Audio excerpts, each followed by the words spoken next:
everyone. Hello. Today we are starting the Edgeworth Investigations duology. What was I gonna say? I keep forgetting what I was gonna say. But yeah, I just bought this game like literally when I got home, and I downloaded it while I was having my tea. And yeah. It's not as big as I thought, actually. I hope you're doing well. I'm doing pretty good. Welcome on, Mela High. Welcome on in. I haven't seen you in a while. But yeah, I hope you're doing all right, Mela High. But yeah, I downloaded it while I was having my tea, and it's not as big as I thought it would be. I don't know how large the file size would be in the Investigations duology, but it's like 6 gigabytes, I think. Also, how is Danny XD? I hope they're doing well. They are. He is.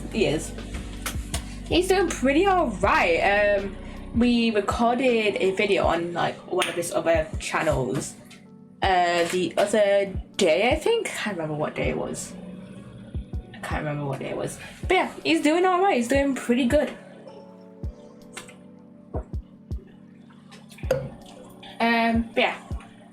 But yeah, we're gonna get into because I have to be in work early tomorrow. I don't know how much of this case will get done. It's the first case of the first game. Sending my regards. It's been a while. It has been a while. But yeah, I will. But yeah, we're gonna get straight into Edgeworth Investigations. It's called the Ace Attorney Investigations Collection, but I'll just call it Edgeworth Investigations, like I always have done. But yeah, we'll just get straight into it. I don't know if I'll do like half of this case or like the whole case today. I have to be in work early tomorrow, so yeah, the latest I want to leave is like 11. I mean, if it looks like we're gonna get this case like done, like if it comes to 11 and like it looks like we're close to finishing the case, then I will just finish the case. But if it's like we get to like 11 and we're only halfway through the case, then I'll just like stop right there and just do the rest of it on Sunday. But yeah, we'll just see how long it takes us to do each the first half ish of this case. So yeah, let's get into it. So yeah, I started out the game capture, so it should be there we go. Should be that investigations title screen, and we are starting. So we have Prosecutor's Gambit and the first investigations. We are starting with this one, and we are starting with Turnabout Visitor. Let's go. And I just got an achievement saying, oh, I'm playing the game with the new HD chibi like models instead of the like pixel art version of the characters. So yeah, where are we? It's 1 a.m. To make sure the defendant is found guilty, what other choice do I have? That's the job of a prosecutor, after all. Ooh. That may be true, but why? Why go this far? Ooh, who are these guys? Sorry, maybe I wasn't clear enough, but a guilty verdict is all that matters to me. No matter what the cost. Oh, this happened in Edgeworth's office. Okay. Okay, and this guy is the killer, so giving us the true tutorial case. I'm a prodigy amongst prosecutors. Always have been, always will be. That's what they all say. That's what all the prosecutors say. That's what all of them say. Here we are. And there is Miles, says Edgeworth. It's hard to believe I've been away from my office for a whole month. I hope Detective Gumshoe has been keeping an eye on my office and keeping it clean. The door is unlocked. Okay. Detective Gumshoe. What's this smell? It's very familiar. Blood? And this is a total mess. His chessboard is even fallen over. What the? What's the meaning of this? Freeze. Who the bloody hell is that? Who the fuck is pulling a gun on Edgeworth? Identify yourself. Shut up. You've got some nerve committing murder in a prosecutor's office. Why the fuck did he just shoot down his fucking old suit? Oh my god. Is that a threat? Let me make one thing very clear. What? No one gets away with committing murder in my office. No one.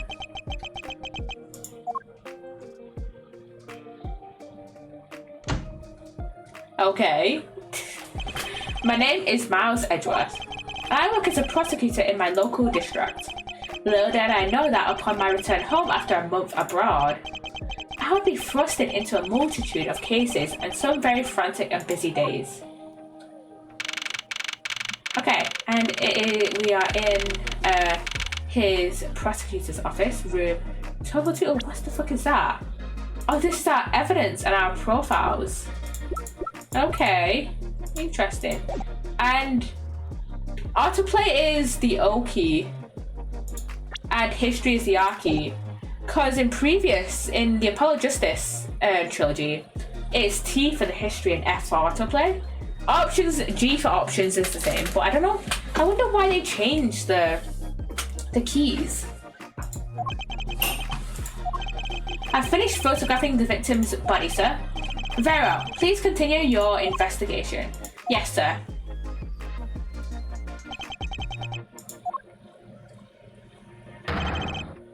Huh? Mr. Edgeworth, sir, are you okay, sir? Keep it down, detective. This is a crime scene. When I heard that a murder had taken place in your office, I ran up here straight away. Hello, nature guy. How you doing? How you doing? This is Dick Gumshoe. He is a detective with the local precinct. I'm the one they assigned to handle this murder case for the time being. Not doing well? Oh no! I know. I hope you get better soon, nature guy. You're looking a little pale, sir. Are you hurt? No, I'm perfectly fine. However, that guy isn't doing fine at all. These little animations, that little animation there. These animations are just so cute. I love them. I absolutely love them. Look what they did to your office. It's totally trashed. I'll say. The culprit sullied my floor with dirt rather well. No one gets away with trucking mud into my office. And also killing someone in your office. And that's what I think they did worse than just, you know, trucking dirt into your office. Whoa, sounds like you're getting really burned up over this whole thing. This crime was committed in my office, so it is my responsibility to solve it. Oh, that's just like you, Mr. Edgeworth. I had to cancel my plans because my girlfriend's friend's friend made an accusation that I touched her, so now they don't like me. Oh shit, that's kind of not a great situation. Okay, time to do some investigating. Agreed. Our first course of action is to gather relevant facts and leads. We must not overlook anything, no matter how small, if we are to find the truth. So keep any leads or information we find etched in the forefront of my mind. Speaking of things that pique my curiosity, why of all the places did the murder occur in my office? Okay, that's been added into our little evidence thing. I get a negative feeling that this is something important to keep in my mind. Yeah, I was wondering that myself, sir. Okay, so we have our evidence and our profiles. So we have the victim and the Gumshoe.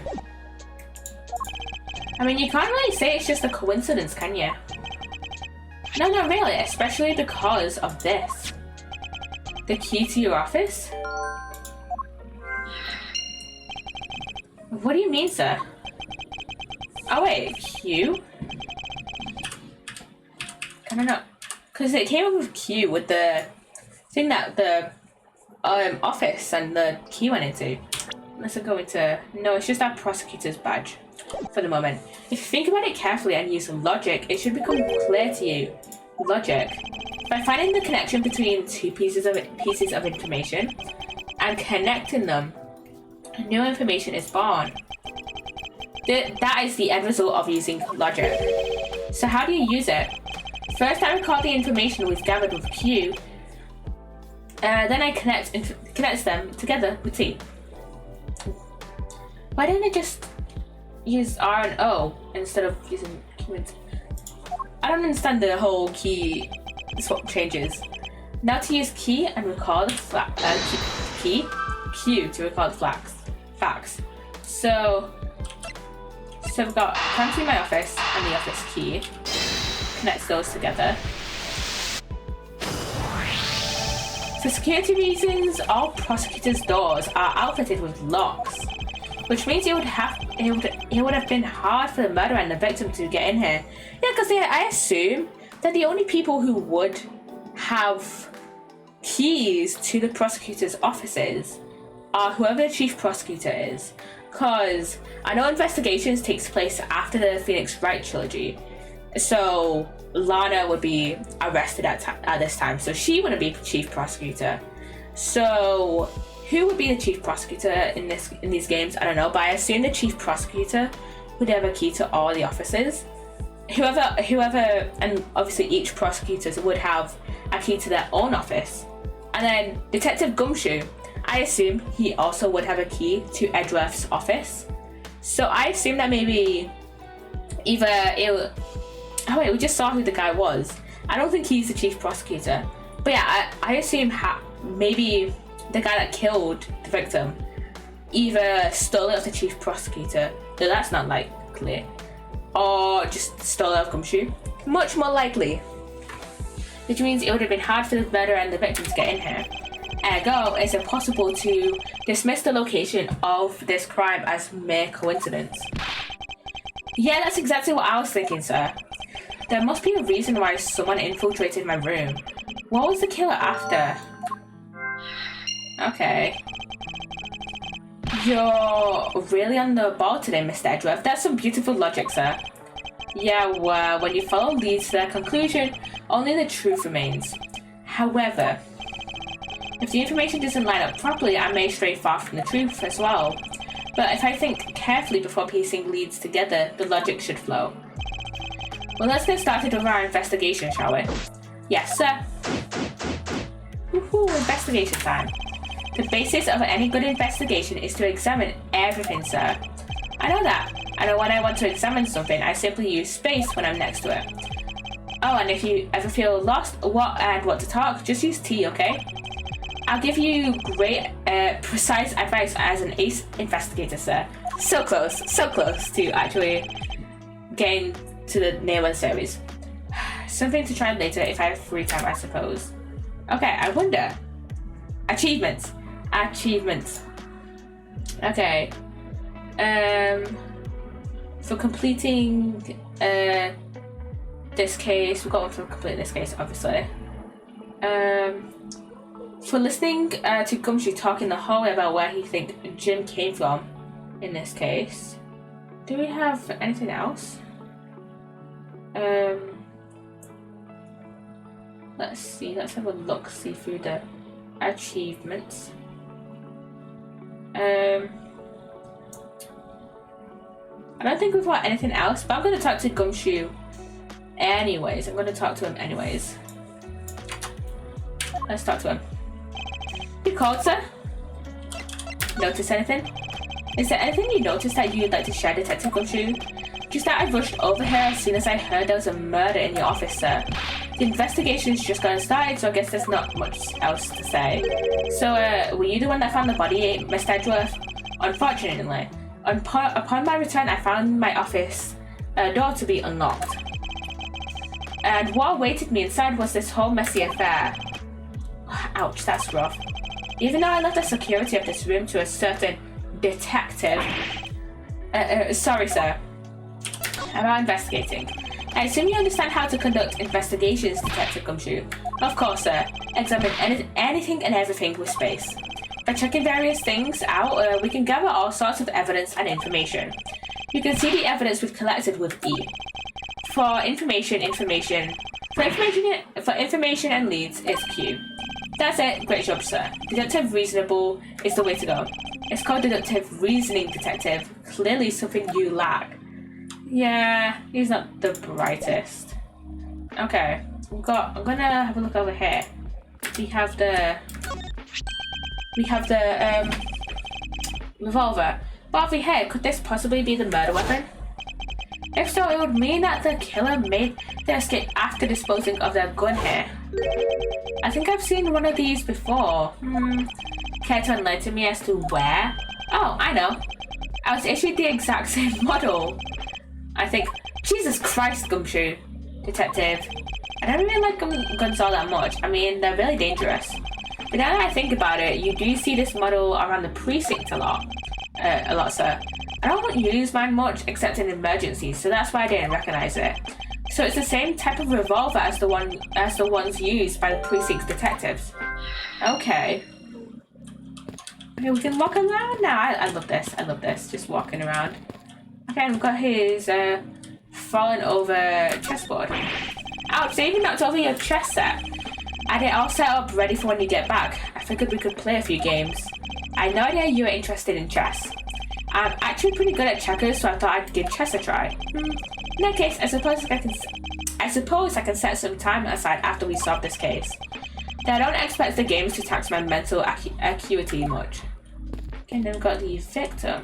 And this little weird thing next to him. And they finished photographing the body, so it should be alright to examine this area. I want them to have inspected every suspicious looking cranny. Okay, we've got this thing here. What do we have here? Hey, I think I've seen one of these before. It's a police badge, detective. Oh, hey, I have the exact same thing, actually. What a coinkydink. Yeah, because you're a detective, Gumshoe. Let's take a look inside. Mr. Buddy Faith. It would appear that our victim was a detective just like you.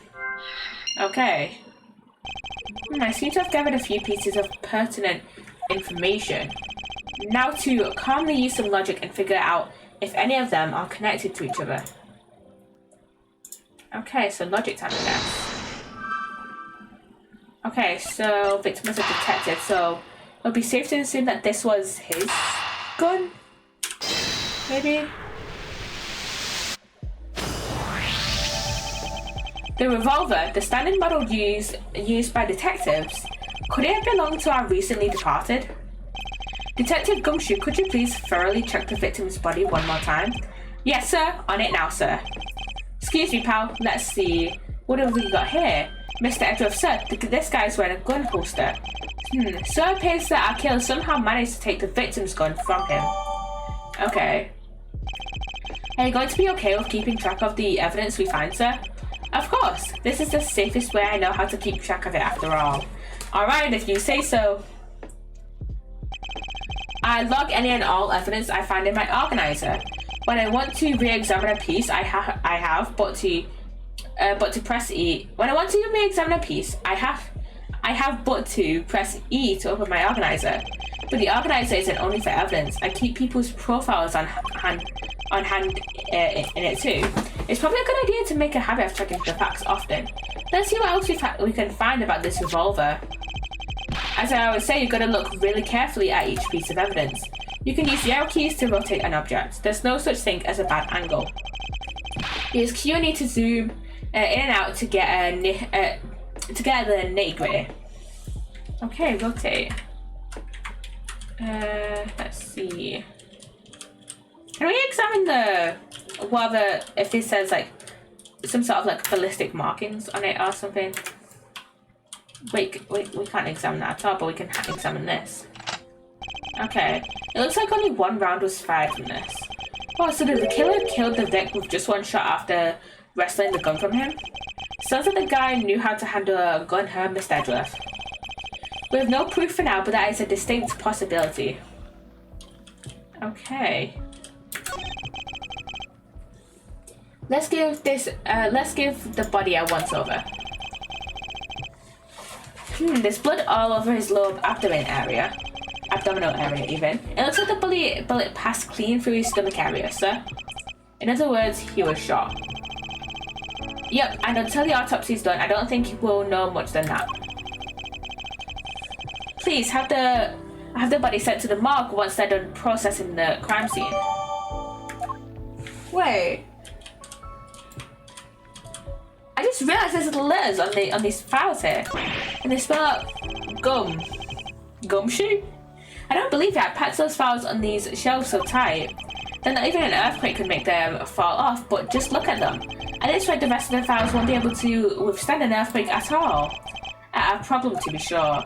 But once the investigation is over, we'll put them back up on the shelf. Have they not noticed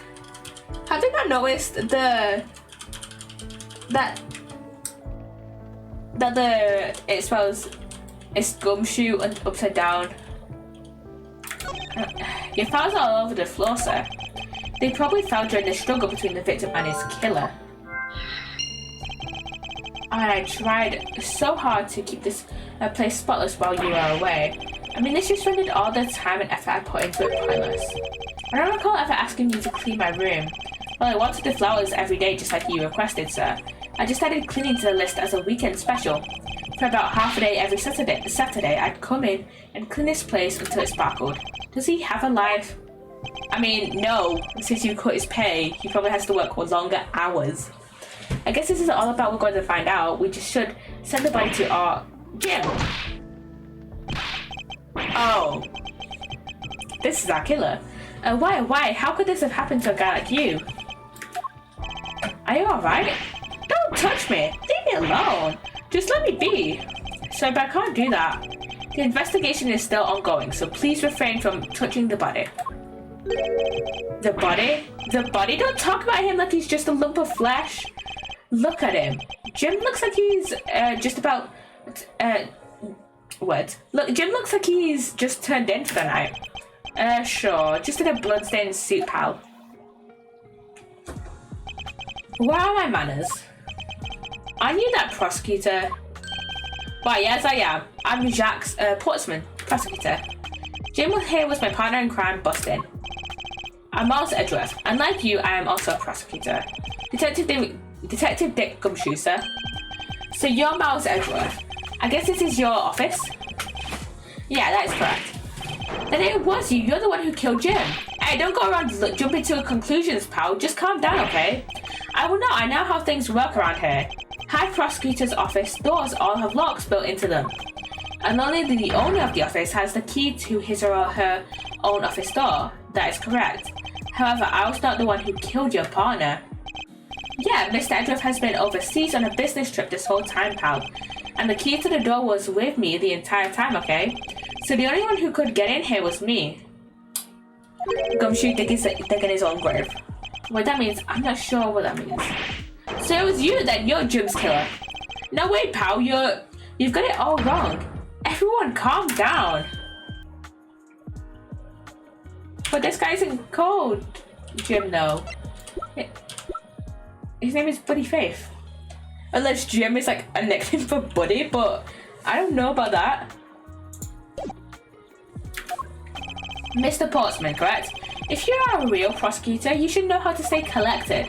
The investigation has only just begun. Isn't it too early to be drawing conclusions? Alright, I get the point. You're right, my mistake. I tend to get a little too hot-headed sometimes. You sure are one cool customer though, Mr. Edgeworth. I've heard all the rumors about you. You're the great genius prosecutor. You're something of a legend, you know. Anyway, let's call a truce and work together, okay? Now, how about a handshake to steal the deal? A pleasure to work with you. You guys were conducting your investigation, right? Sorry for barging in like that. Carry on then. It's your room after all. Thank you. I intend to. I just wanted a little more time to say goodbye to Jim.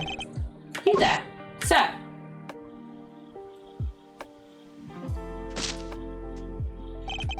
I want you to capture the scene on film for me. My final farewell to my partner, Jim. Yeah, his name's not Jim. His name's not Jim.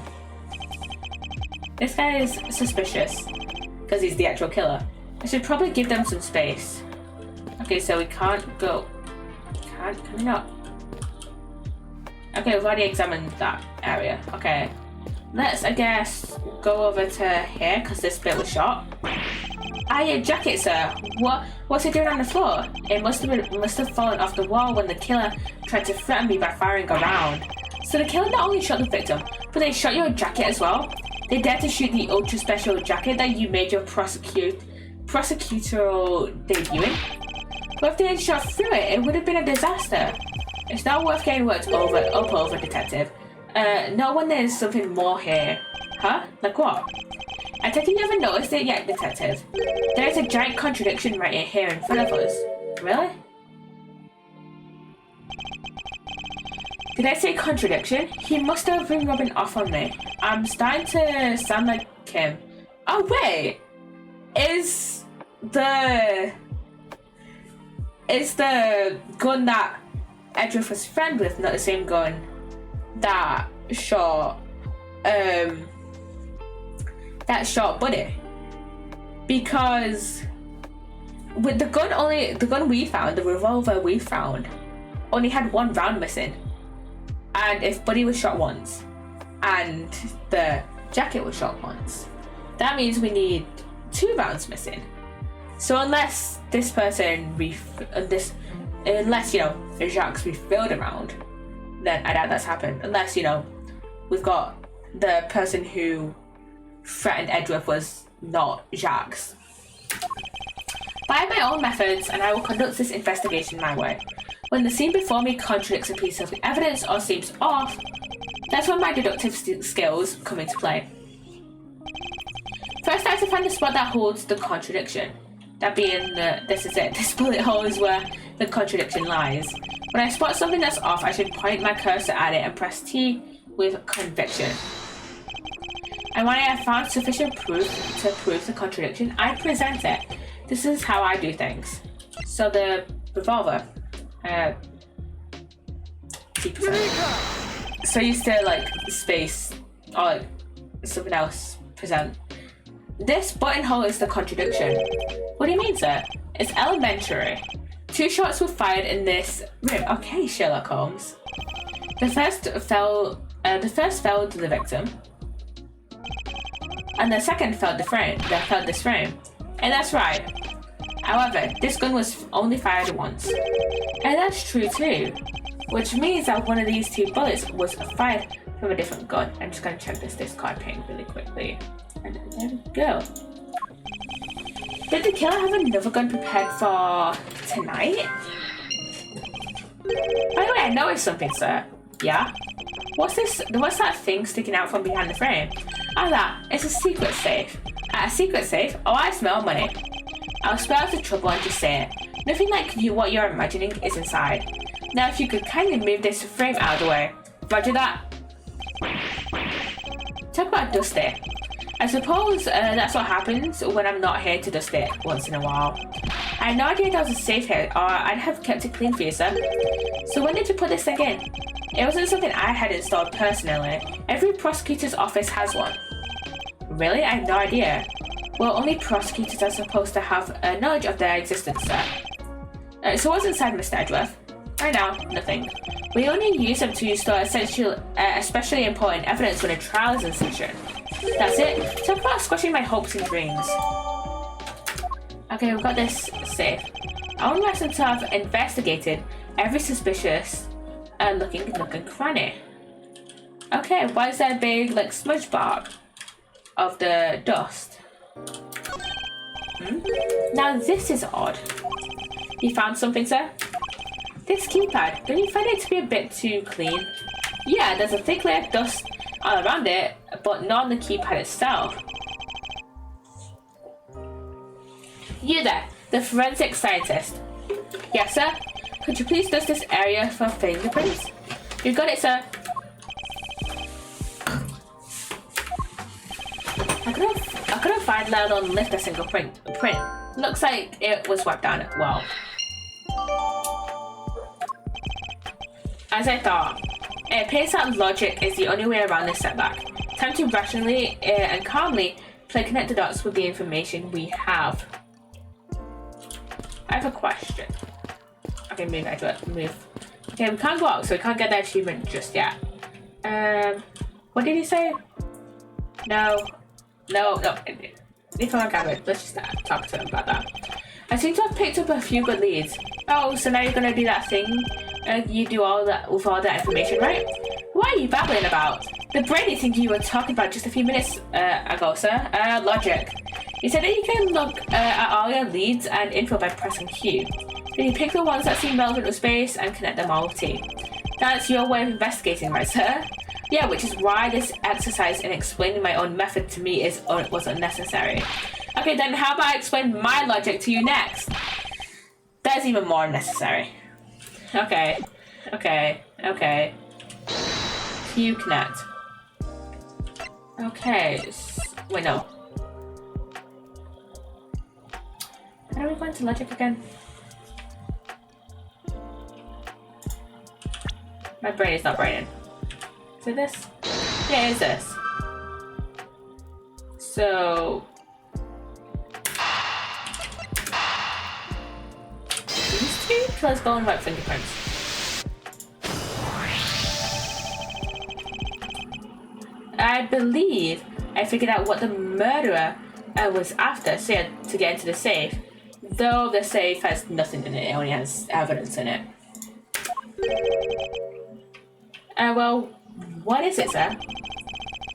The fact that the safe was wiped clean of fingerprints suggests that the criminal had at least attempted to open my safe, making the culprit's motive for breaking and entering theft, I believe. I wonder if knowing that the motive behind this break-in was theft changes what the other pieces of information can tell me about the crime. So, motive theft and... because maybe they were trying to find the safe, so they were trying to move out the books or something. But that also doesn't make sense because Jacques is a fellow prosecutor. So unless each safe is installed in a different place in each prosecutor's office, but I don't know. We'll just have to see. There's a possibility that the files splayed onto the floor are not the result of a struggle between the victim and his killer. Oh, you mean like it could be from when the killer tried to find something, so yeah. Precisely. We need to figure out if any of the files have been stolen. Yes, sir. I'm going to show files that you've never seen before, even at a library. Sure. Let's give that a try. Why do all the good ones always die young? Surely you must ponder that every once in a while, Mr. Edgeworth.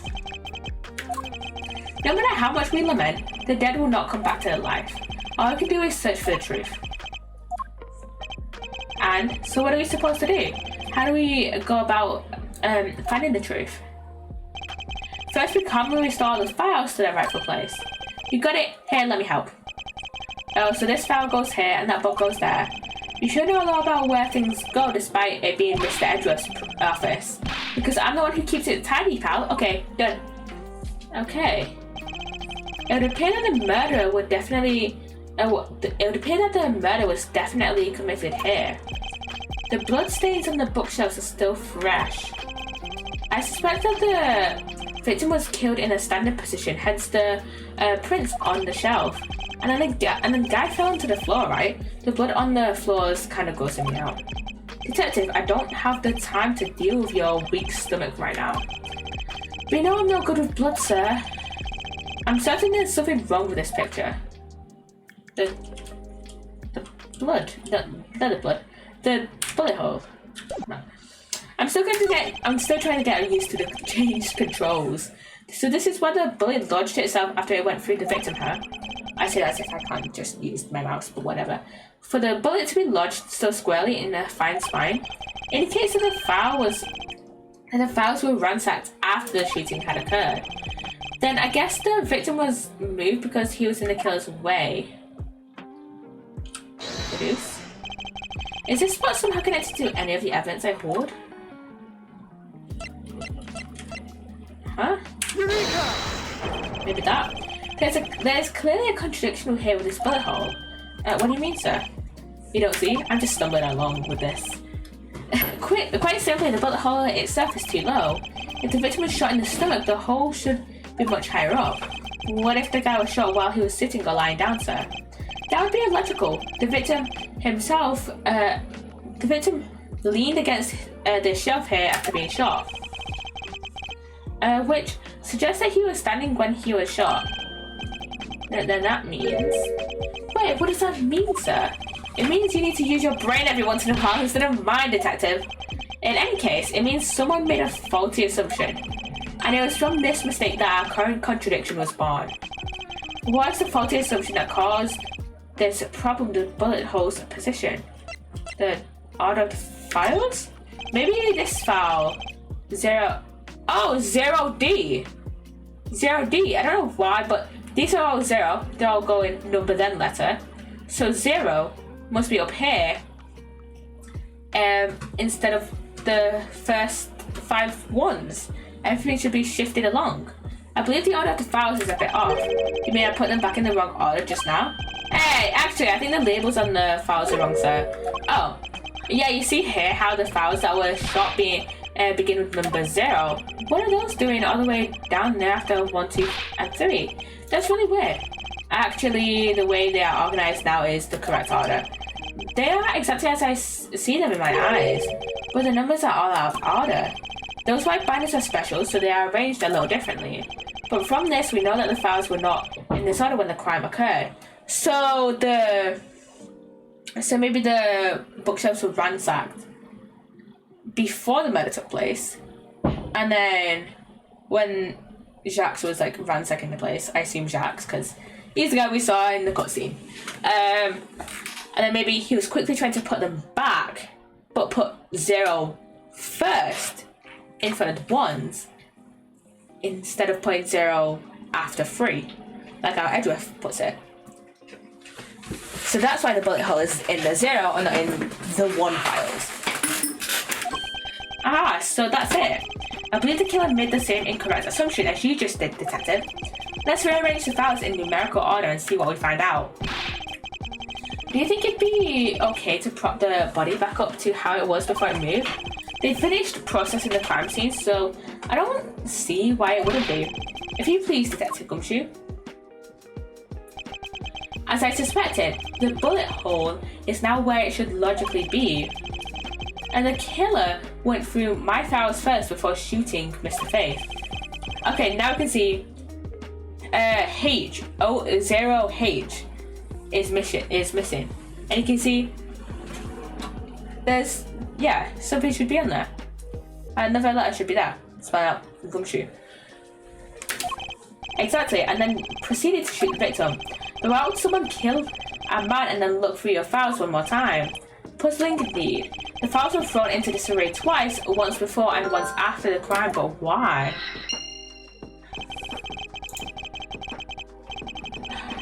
Now the crime scene is as it was at the time of the murder, time to give it another look. As I suspect, the bullet hole is now where it should logically be. And we figured out that the killer went through your bookshelf twice.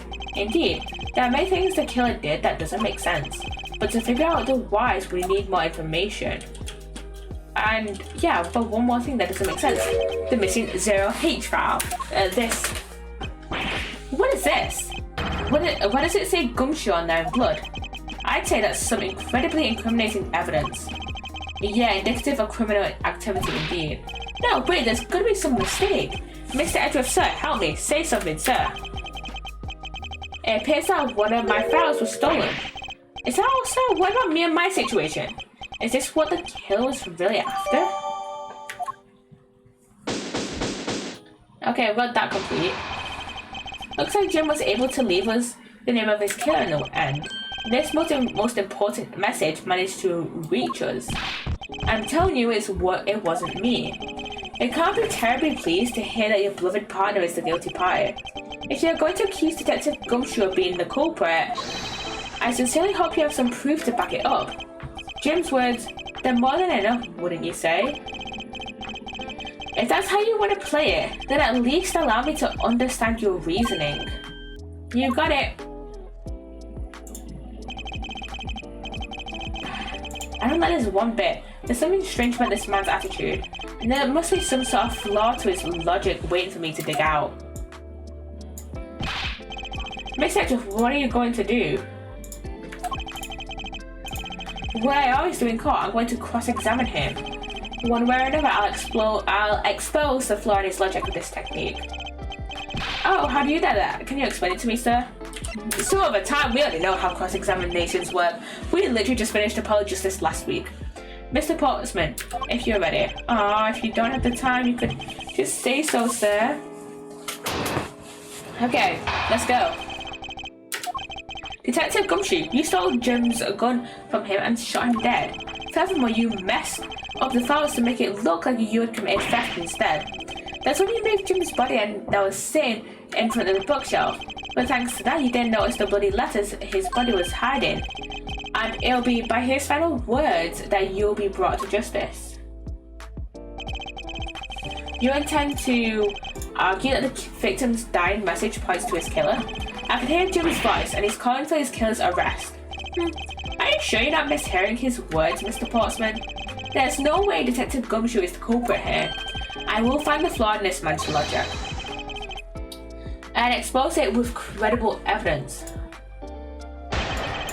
A rebuttal, aka our cross-examination.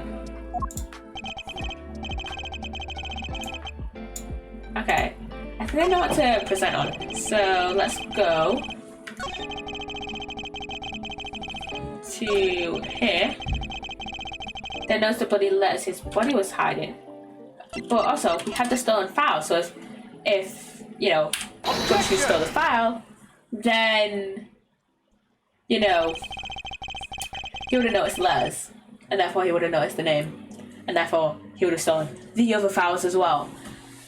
Perhaps you're not aware, Mr. Portsman, but there's a serious flaw in your logic. Heh, bringing a bit of the quorum into this, I see. No problem, I'm game. I can't help but find it odd. Excuse me?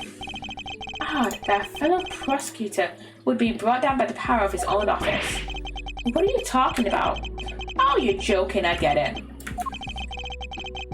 If you have the time to laugh, then you have the time to take another closer look at this. Do you still not see? If not, I may direct your attention to this missing file. What is it? That's impossible. What's impossible, Mr. Portsman? Nothing. The files on that shelf are all about a certain case. When the killer went to take the file after murdering your partner, I highly doubt they could have missed the bloody letters written on the spines. It's possible that they could have taken the file before committing the murder. I think it's pretty obvious that the file was stolen after it was written on. The missing letters in the detective's name where the file should be is proof. Yeah, I mean the S is gone and there's only half the an H. If Detective Gumshoe really was the culprit of this case, I highly doubt that even he could overlook his own name written in blood on the files. Especially as a detective who can't stand the sight of blood. Ironic, innit? Which means, what exactly? What does that make this dying message? It makes it the work of a criminal instead of tampering with the crime scene. That's so low! I can't believe the criminal tried to pin this whole thing on me, sir. I'm going to get him, sir. You'll see. I'm going to have him under arrest in no time, sir. Well, Mr. Portsman. Brilliant. Absolutely splendid. Logic deserving of Olympic gold.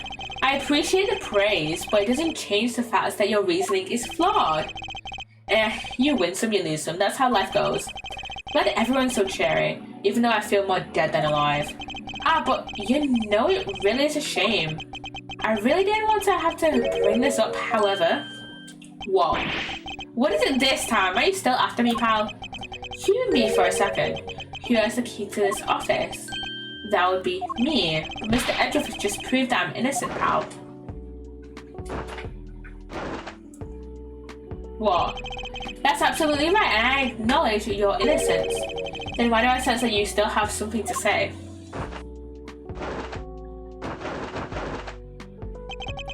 Well, I was thinking, did you know there is one other person with a key to this office? One other person? Are you there? Yes, sir. What is it, sir? Would you kindly fetch and escort that young, lovely young lady here for me? A lady? The girl is a member of this building's security. Think of her as a material witness. Security? Did you say security? No, stop it, pal, don't. What's wrong with him all of a sudden? Who's that? I believe she needs no introduction. I have called upon Miss Maggie. It's Maggie! Maggie Bird, a member of security. Detective Gumshoe, sir. Maggie! Oh, I miss Maggie, man. Oh my god, she is such a good character. I love her. Miss Bird is the security guard on watch tonight. I see, and your point is? My point is that she could very well have used it. And by it, I mean the master key, which can open all the office doors in this building. So you're pinning Maggie? Miss Bad Luck herself? Miss... What's the law called? What's the thing called? Murphy's Law. Miss Murphy's Law herself. You're pinning Miss Murphy's Law on her? You're pinning the murder on Miss Murphy's Law? What? If you're not a guilty party, Detective Gumshoe, then the only other person with access to this room is Miss Bird. I bet you I'll never sneak into someone's room. That's right, I refuse to believe that Maggie's the culprit, pal. It was me. That's right, I did it. Can we take that as a confession, Detective? Well, it wasn't really me, but it definitely wasn't Maggie, pal. So yeah, it was me. If it was, you'd have no problems with that, right? Please refrain from flying off the handle, Detective. There's no need for such theatrics. Listen to your boss, Detective. He understands what I'm saying here. That girl is the only one who could have committed the crime, and for one simple reason. What?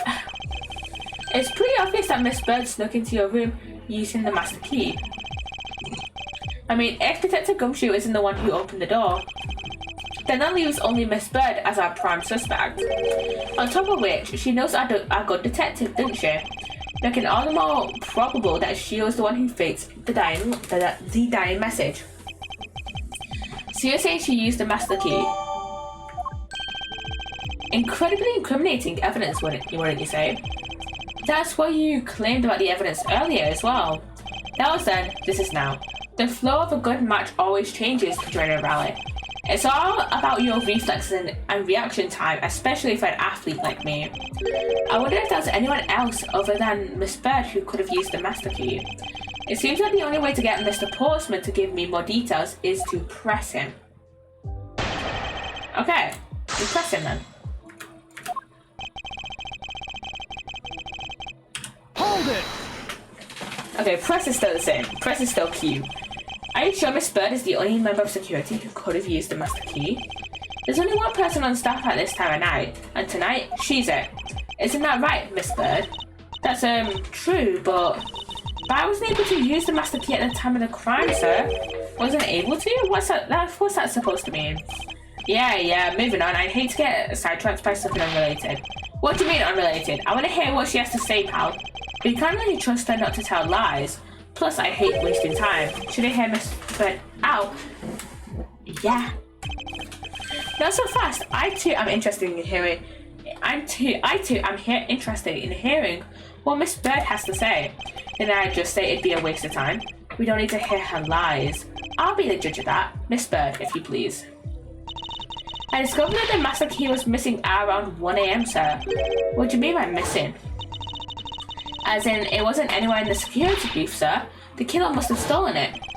Mr. Portsman, I believe this to be an important piece of testimony, don't you? I can't believe that someone like you would be taken in by such words. I'm not lying, sir. If that's the case, then I'd like to know why you have the master key now. I don't quite know, it just reappeared all of a sudden, sir. Unlike this story. And why is your proof that the key was stolen to begin with? I bet you just forgot where you put it and then found it again. I never lose things, I can practically guarantee that. With me, if something disappears, it's usually because someone stole it. Yeah, pal, trust me, you don't want to testify just how bad her luck is. Unfortunately, I can't deem this piece of testimony as conclusive. Glad you agree, Mr. Edgeworth. But, you still haven't established Maggie's motive for breaking into Mr. Edgeworth's office. Her motive? Didn't we already establish that it was a theft? I mean, the culprit clearly went through the bookshelves and at least tried the safe. It is as Mr. Portsman says, Detective. I can't ignore the fact that all the evidence points towards a motive of theft. But I'm done taking blows. It's time to counteract with a few facts of my own. Her dent from the messed up shelves to the wiped down safe, I'd say thievery. But wait, don't only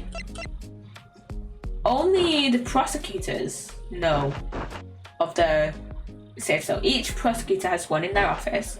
Only they know of them. Yeah, so set that. Objection!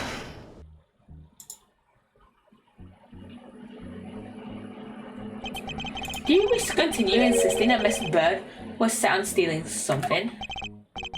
Why not? It's the truth after all. It was also by your logic that we came to the whole thievery conclusion anyway. That may be, but you must also be aware of the fact that the safe is a secret safe, the existence of which is only privy to prosecutors. I find it a little hard to believe that a hidden safe was part of her cunning plan. But she could have found it by accident while she was turning everything else upside down. I highly doubt that. I think the culprit knew exactly what they were looking for. After all, only the bookshelf and the safe were targeted. Yeah, even I didn't know about that safe file. And that means there's no way Maggie could have known about it either. Then are you proposing that the killer is a prosecutor? Yeah. Interesting conclusion. That's definitely looking more and more probable. What's wrong, prosecutor? Do you have a different suspect in mind now? Curses, what made you... What's with the angry face of a sudden?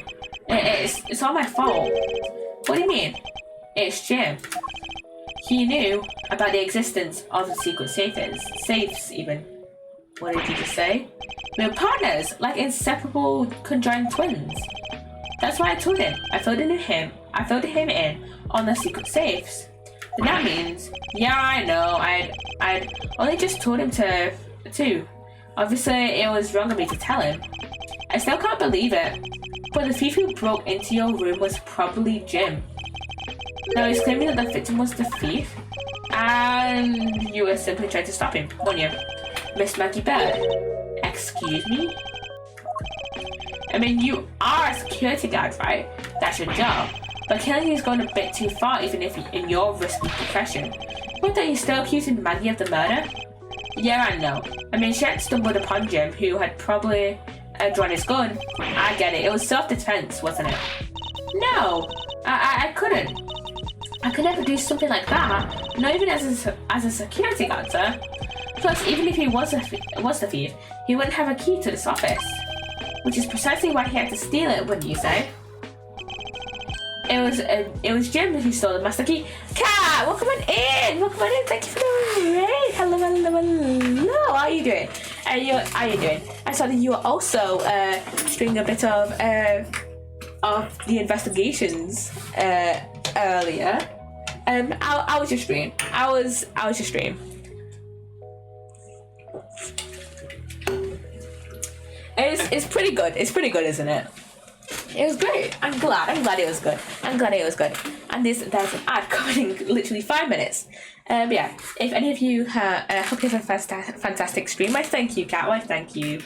But yeah, if any of you have just come in from Kat's stream and you don't know who I am, hi, I'm Poppy. I'm a variety streamer who has been playing Ace Attorney for the past year. So Ace Attorney, I've been playing a lot of Ace Attorney, so that's the main thing that you're gonna see from me at the moment. But I do also play a few other games as well, like Sims. I'm on a Minecraft SMP called Edgeworth. We're on season 2 at the moment. And I also play Sticky Business. I also have a few other games that I plan to play.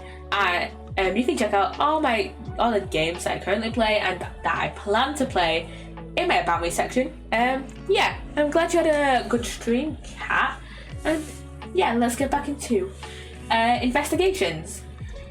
It was Jim who stole the master key. Pretty impossible for a supposedly stolen key to be here with us unless you retrieved it from Jim after you killed him. Mr. Portsman, are you honestly accusing your own partner of being a thief? I don't want to admit it, but it's the only way for everything else to make sense. Has he no honor? Now then, I think we're done here. The investigation waits for no man. Would you people be so kind as to see yourself out? You can't kick us out. This is Mr. Edgeworth's office. Ah, but I'm the one who's been assigned to this case. You are all suspects to varying degrees and therefore ineligible to run this show. Listen, pal, how many times do I have to say this? Maggie can't be the culprit. Detective Gumshoe, calm yourself. But sir, we have no choice but to accommodate his request. For now. Thank you, Mr. Edgeworth. At least one of you understands. Now then, if you could remove yourselves from my crime scene, I'd be the most grateful. Mind my words, Mr. Portsman. We will meet again. If that's a formal request from the legendary prosecutor himself, then I suppose so. Now don't disappoint me, you hear? Okay. Maggie can't be the culprit. First of all, we know that Jacques was the culprit. And also, okay, that's the autosave up there. But yeah, Maggie can't be the culprit. Because first of all, she didn't know about the safe. Only prosecutors know that. And, you know, Gumshoe and Buddy, right? Second of all, I don't know if she would have had a second gun to shoot the frame suit with. So, like, yeah, like Gumshoe, I can understand the suspicion, but like, the stolen file doesn't make sense. The name on his file doesn't make sense, and if he was the killer, he would have taken all the files, or like wiped it off or some shit like that. Probably just stolen the files, because I think at this point he does know who Emma is. Emma, our favorite forensic investigator. But yeah, Maggie definitely doesn't know about the secret safes until just now. And yeah, we don't know if she has a gun. I mean, you could make the argument, oh, she was a police officer when we first met her. And what was it? Stolen Turnabout? But like, that was ages ago. Like, that was back at the start of Justice for All. Like, she has since had another job. That was in Justice for All, right? I think it was. But yeah, she has since, and I think she was in Stolen Turnabout. Now I'm doubting which case she was in. I think it was Stolen Turnabout. But yeah, she has since had another job since then. In a totally unrelated field. She worked at Trabian, right? So, like, why would she have a gun at Trabian? Like, unless she kept it for all that time, quitting being a police officer, working at Trabian, and now working as a security guard. I don't understand that. So yeah, I don't know if she has a gun, but yeah, Maggie, Miss Murphy's Law herself, like I've been calling her since we met her, just like 10 minutes ago. Yeah, she's not really suspicious. This is the third time, I decided to, by the way, this is the third time she has been a suspect for murder. How unlucky can she get, really? She's gonna be on par with Maya soon enough. What is with that prosecutor? I can't believe how rude he was. It was unbelievable. Please maintain your professionalism, detective. I'm gonna find some real solid evidence proving Maggie's innocence. You'll see, sir. We've been kicked out of the crime scene, sir. True. So then what now? Looks like my life's fallen into it. What? Looks like my life's fallen into yet another gigantic ditch. Do not despair, Miss Bird. We can overcome this as well. There are many other places and things we should be looking into anyway. Really, sir? For example, this hallway. The linchpin of his argument against Miss Bird is related to the master key. In that case, this hallway is the perfect place to look for more information regarding the mystery surrounding my door. Ooh, we've got another investigation, and the edit just started. Perfect fucking timing. So yeah, I'll just chill out for a minute. I need to stretch anyways.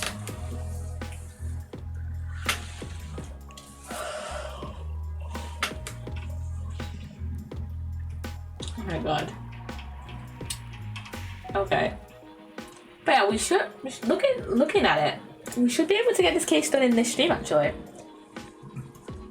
We should be able to get this case done in this stream actually, because we got the first half of it, and the first like half of it done in like an hour. So I can't believe that was just my first save. I can't believe I didn't save during the cross-examinations like I usually do. This game is throwing me for a loop. Mainly just with the controls. Like the only one that has stayed the same is G for options. That is literally it. Everything else has like changed due to the new stuff. Due to the new controls and stuff. And the new controls throwing me for a fucking loop. So yeah, welcome back from the ad everyone. Okay. My brain was not braining there. My brain was not braining there. Can we touch Gumshoe? Yes, sir. Anything of interest? Detective Gumshoe, you look rather intrigued by something. Care to share? Ah, it's nothing, but I noticed that Mr. Portsman calls his partner Jim. And the detective in that Sunday night drama, All My Cops, is named Jim too. I bet one of them is a big fan of that show. You seem to know a little something about it yourself. I take it you watch it too. Of course, the tight bond of friendship between prosecutor and detective is great, sir. But it's nothing compared to the super strong friendship we have. Ho ho ho. Friendship detective. I think you're mistaking it with pity. Damn, Edgeworth. How can you say that, sir? After all we've been through too. Don't be a dick. Don't be a dick to Dick. Oh my god. About Miss Bird. No way she's the killer. Please don't tell me you buy into the accusation, sir. Rest assured, I think she's innocent. However, I need to ask her a few things regarding her security guard position. Well, if you're only asking, that's okay. Just stand next to her and press space. Then you two can talk about whatever topic you pick. When you want to ask her about evidence, all you have to do is present it to her with T. After you choose what to show her, press T again, and off you two go. I recommend showing different people different things. You'd be surprised by what they say. Thank you for the explanation. No, I don't recall asking for one. Just so you know, sir, you can show me evidence in the same way too. I do believe it's time to get down to business. To defeat the Huns. I asked some questions on Miss Bird. Ignored again. I feel bad for Gumshoe, man. And this is how I go. And there is Winston Payne. Of course he's fucking shown up in the tutorial. Either him or his brother Gaspin Payne. One of the Payne brothers. And Ouchie. Show up in the tutorial cases without fail. Oh my god. We're gonna be balling. Yeah, it's just... Yeah. So I'm guessing that's our office there. That's Edgeworth. And then we have the... I thought we could glitch through the taper, but we can't. Oh yeah, that's Prosecutor Payne. Yeah, let's talk to Maggie. I was wondering if I may speak with you for a bit concerning this case. I've always been a big fan of the courtroom, but this is like a dream where I'm being cross-examined by the Miles Edgeworth. Can't let this chance pass me by. I must remember to ask her about the master key. Oh yeah, because she hasn't really met him before. Because she was in Stolen Turnabout, which was prosecuted by Winston Payne. And then she was in Recipe for Turnabout, which was prosecuted by Godot. So she hasn't met Miles before. I can't let this chance pass me by. I must remember to ask her about the master key. I should jog her memory by showing my notes to her with tea.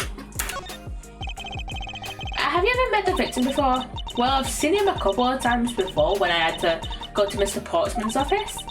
Mr. Faith was always playing basketball with Mr. Portsman, sir, so I'm guessing the office next to us with the basketball hoop is Portsman's. That sounds like fun. Just once I'd have loved to play with them. It sounds fun, but the only person ever taking a shot was Mr. Portsman. All Mr. Faith ever did was passing the ball, sir. On second thought, I don't think I'd fit in all that well with them even. Miss Maggie Bird, correct? I take it that you're an acquaintance of the detective?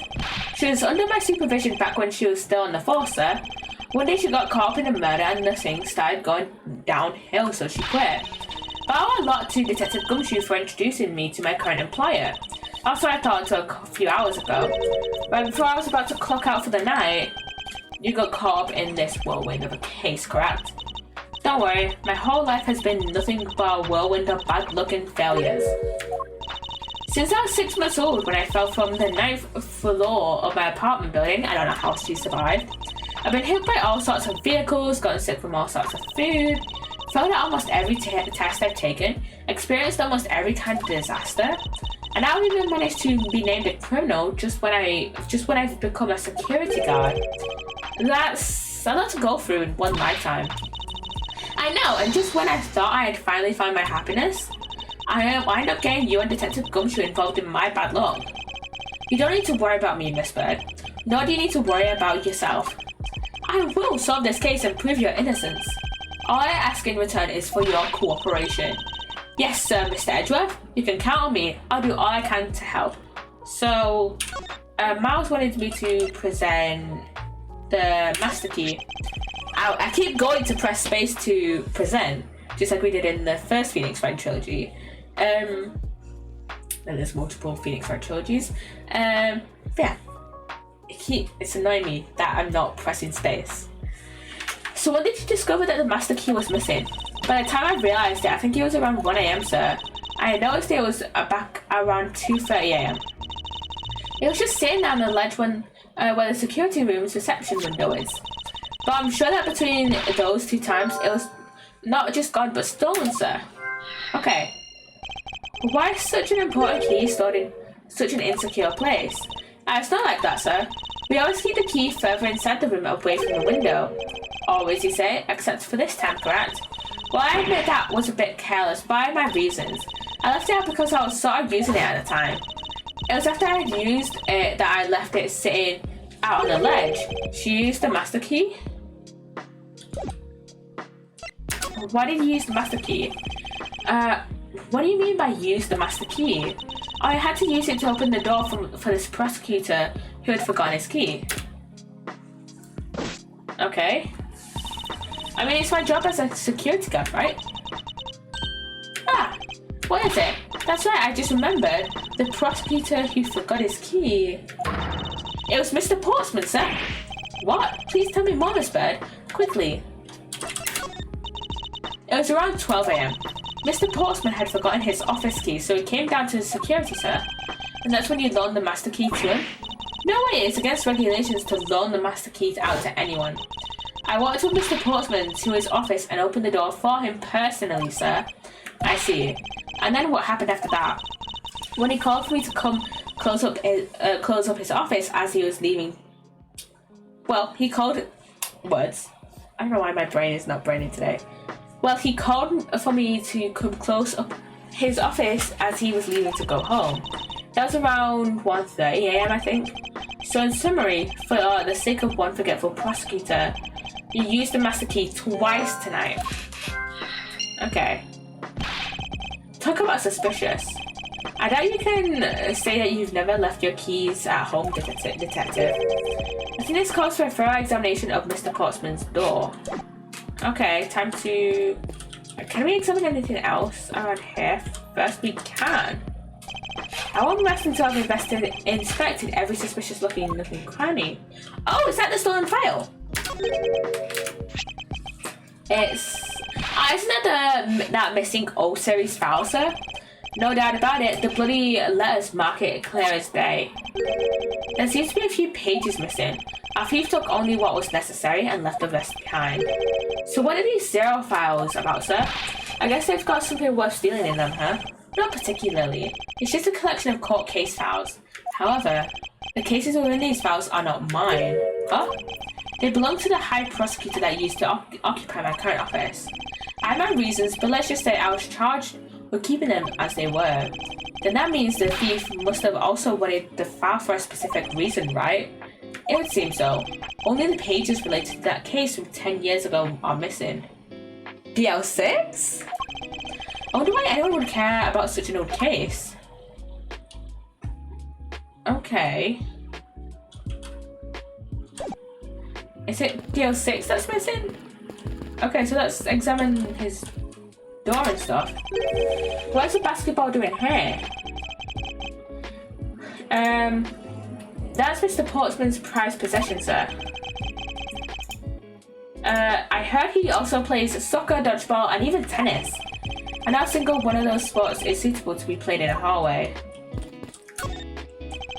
I won't mess until I've inspected every suspicious looking committing crime. Room 1, 2, or 3. I take it that this is Mr. Portsman's office? Yeah, you can't mistake it because of that basketball hoop, sir. Well, that reminds me, Mr. Portsman had actually wanted room 1202 really badly. But since you are already occupying it, Mr. Edgeworth, we put him next door, sir.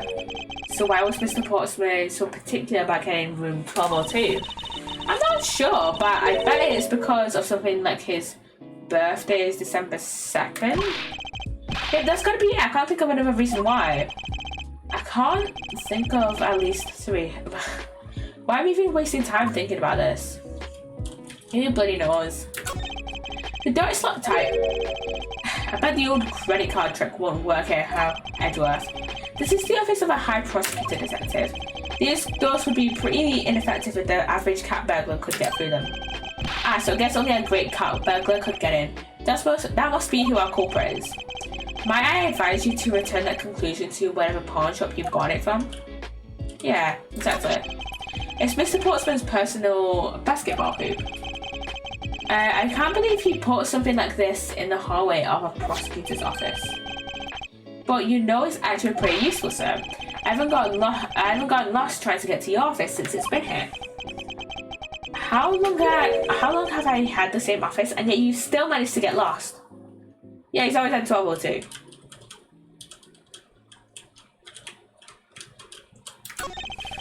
A minimalist yet classy door made of top quality wood. It's kind of majestic too, yet it fits in really well with the ambience of the prosecutor's offices. Even Mr. Portsman seems dignified just because he works behind one of these. Nonsense, a man doesn't become more or less dignified because of where he works. Well, he still seems more dignified than Mr. Payne. Mr. Payne? I suppose custodial work can also be dignified. I guess.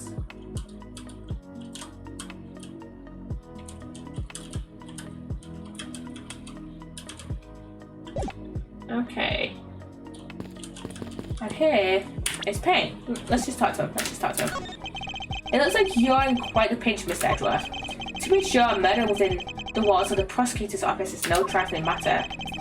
We must find, apprehend, and punish the killer accordingly post-haste. Sounds like a messy case you've got on your hands. If you ever feel lost or need some advice, my door is always open. How gracious. I'll keep your offer in mind. Who's this guy again? What is the basketball hoop doing here? Didn't this used to be just outside next to the building a long time ago? So I wonder why was it moved indoors? I don't remember exactly, but I saw one of the officers drag it up here recently. Drag it? I heard that it wouldn't fit in the elevator, so the poor guy had to bring it himself. All the way up to the 12th floor? Jesus. Let's see.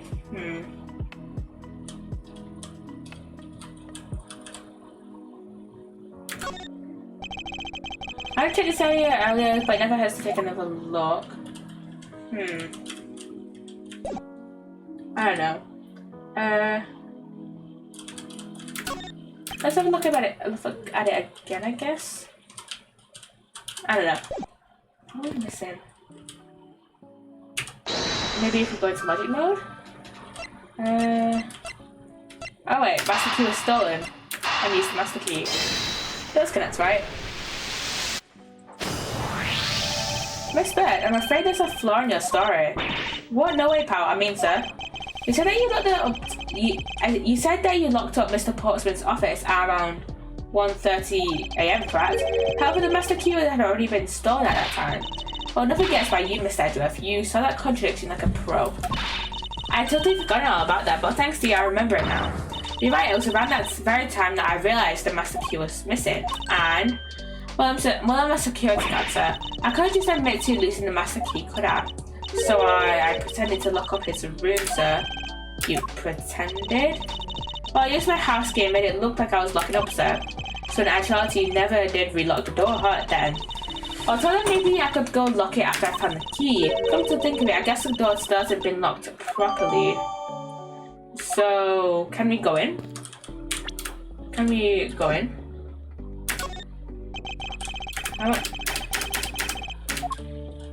Can we go in? Is this spot somehow connected to any of the evidence I hold? Yeah. Eureka! There's a contradiction here between reality and the evidence. If what Miss Bird has said is true, then why is this door locked tight? Huh? You know, you're right. Miss Bird, are you sure you didn't relock the door? I'm certain of it, sir. I don't think Mr. Portsman noticed it himself that I hadn't. Which means, what, sir? It even means that he actually does have the key to his office. Although the door Miss Bird opened wasn't this one at all, but a completely different one. She opened a different door, but how can you prove that? There's an easy way to find out. All we need to do is we need to examine the prints on the doorknob. The prints on the doorknob will tell us everything. Hey you, pal, do us a favor, see what you can lift from these, okay? So, what did you find out? There's no need for such a belligerent nostril flaring, detective. Sir, I have found only Mr. Portsman's and Mr. Faith's prints on this door. So only 2 people's prints were found on this, huh? That's pretty decisive. Huh? I'm not, sir. So either one of those 2 stole the master key, which we kind of already guessed. We could already guess. Thinking logically, a certain other person's prints should be on this doorknob as well. Maggie's. And then, whose prints should also be on this doorknob? Maggie's. And then it keeps messing with me that he is present. Don't you find it odd that the prints of the person who unlocked this door are absent? You mean, yeah, the door that Miss Bird opened could not have been this one, but a different one. Okay, that's been updated. What have we here? No. I won't rest until I've inspected every suspicious looking cranny. What is this? Looks like a scrap of paper. I'll get it, sir. Let's see. Oh, there's something written on it. I brought the 3 pieces of evidence by, just like we talked about on the phone, but it looks like you're out. Guess I'll catch up to you later, buddy. It looks like a note from the victim. Yeah, and it's for Mr. Portsman. Okay.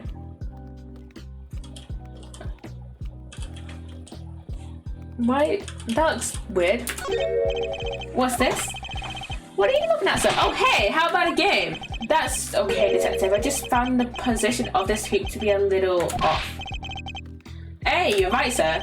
I guess it shifted when someone made a seriously sweet slam dunk. The positioning of the hoop is definitely unnatural.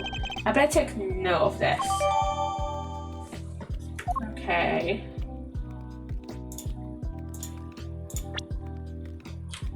Okay. The door's not tight. I bet the old credit card trick wouldn't work here, Mr. Edgeworth. This, we just said that before.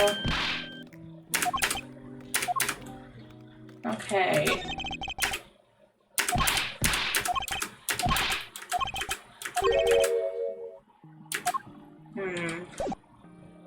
What if we go examine our door? 1202. That's the only thing I can think of.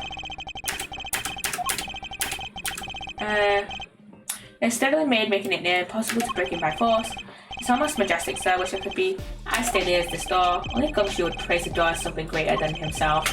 Being a detective has its own rewards and a certain virtuous value, I think. If you live up to your full potential, that's a poignant trait that anyone can admire. I see. So you're saying, sir, that me being me is the best thing I can do for everyone? Right. The long pause wasn't exactly reassuring, sir. I don't see any signs of forced entry. And according to the guard, no signs that the lock was picked either, sir. Meaning that the door really was opened with a key.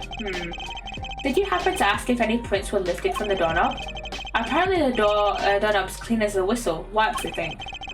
Whoever this thief is, they did a good job of not leaving any clues behind. Okay, complete the investigation. Poking around in this hallway has actually paid off quite handsomely. Huh? How so, sir? In a variety of different ways. I think it's time we had a little chat with the real culprit of this case. You know who the killer is? Well, Mr. Edgeworth, as long as my logic is sound, then yes. The mastermind behind this murder is none other than Mr. Portsman.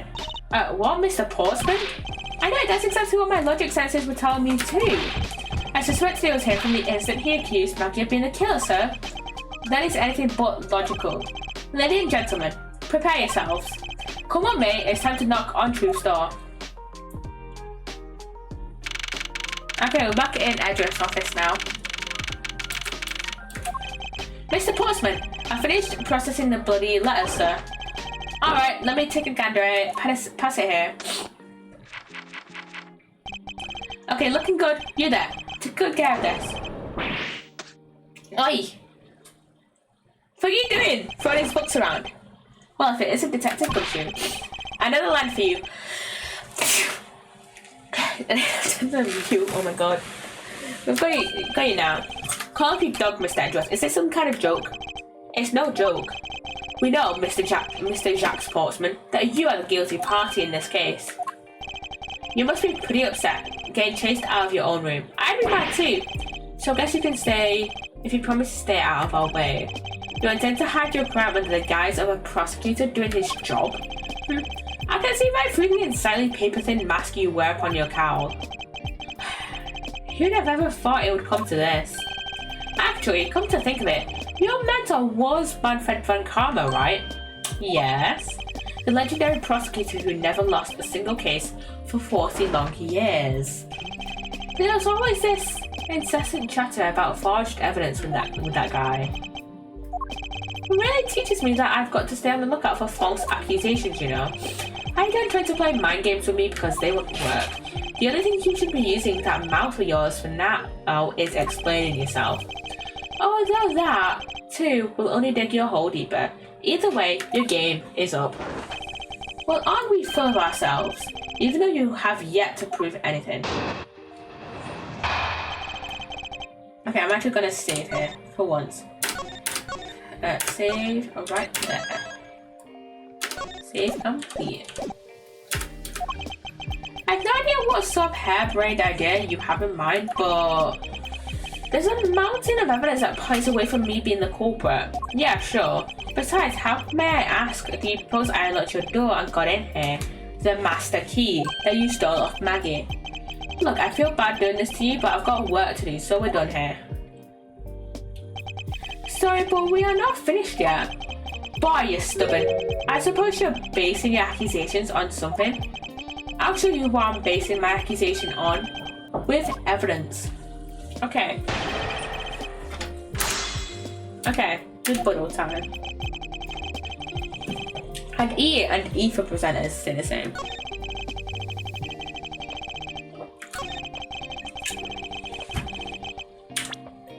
Okay, let's present him the master key. Objection! I believe you were able to open my office door with the master key. Objection! Wait, hold on for a sec. I never laid a finger on that key, as you already know. Precisely, you were able to open my door without lifting a single finger. Well, maybe you did, but only to direct. That's right, you used your finger to direct this person to open my door with the key. Maggie. Take that! You had asked Miss Bird to open your own office door for you, yes? Yeah, I kind of forgot my key at home. Happens a bit too often for my taste, you know. But the room you had Miss Bird open at that time was not your own, was it? What? You have quite the imagination. Well, why don't we ask the girl herself whose door she opened, shall we? I'm certain that it was Mr. Portsman's door, sir. I checked the number plate to make sure I was opening the right door, sir. See, Miss Bird backs up my story. Yet what if you had misled her to fool her into thinking what you wanted? Ha! And how do you suppose I did that? By switching the number plates on our doors, for example. That's why they do set up pretty easily. Furthermore, you then used one other thing to give a very strong impression. that the door she was opening was yours and not in fact mine. What was it that Mr. Portsman used to make Miss Bird thinking that it was his room? Well, the basketball hoop, cause it's in front of Portsman's office. And Gumshoe literally said earlier that he uses the basketball hoop as a sort of like landmark to show him where Edgeworth's office is, because Edgeworth's office is right next door to Portsman's. So it would be like, it wouldn't take long to move the basketball hoop. Take that! So I'm guessing a lot of other people use that as sort of a landmark to say, oh, this Edgeworth's office is the one without the basketball hoop, Portsman's office is the one with the basketball hoop, or should I say, Portsman's office is the one with the basketball hoop and Edgeworth's is the one right next to it. What the basketball hoops are? It's quite a peculiar fixture in any hallway, let alone a hallway in this building, which is why it left an unusually strong impression on you. It's an object perfectly suited to sit just outside the office of a peculiar prosecutor. That's very true, sir, because there was a basketball hoop sitting there. I thought the door it was opening had to be Mr. Portsman's.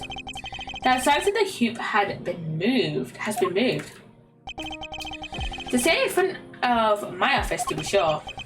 I see, so that's how you throw suspicion on people. Thanks for the tip.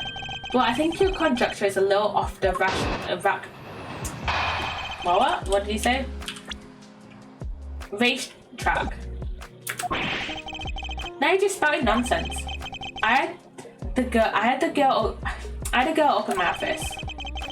After that, I was in my room the entire time. You don't have a single reason to suspect me. So he intends to claim his innocence to the end, does he? I'm as pure and innocent as my jacket. And Miss Bird is as dirty and guilty as the jacket she wears. My jacket's not dirty, however, you know. I just washed it yesterday. Please calm down, for I intend to show who is the one truly covered in slime here.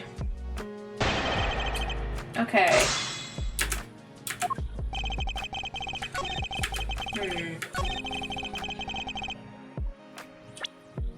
You weren't in it though, because there's no objection implying that you were absent from the office. That was a lie. What are you talking about? How was that a lie? This is a note that the victim left for you, Mr. Portsman. A note? It was left under your door, or did you not notice? And right here it says, but you're out.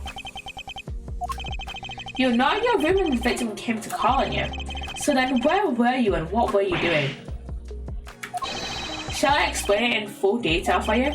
You were busy snooping around in my room, the very room you had Miss Bird open for you. That's just nonsense. You have no evidence that I made the girl open your door for me. Oh, but I do. I have very decisive evidence. No way. Does this prove positive that you had Miss Bird open the door for you? Well, Mr. Portsman's office didn't have any of Maggie's fingerprints on his doorknob. So I had your door dusted footprints. My door? Ha, what for? Come on, I bet you didn't find anything. You sure are good at wasting time.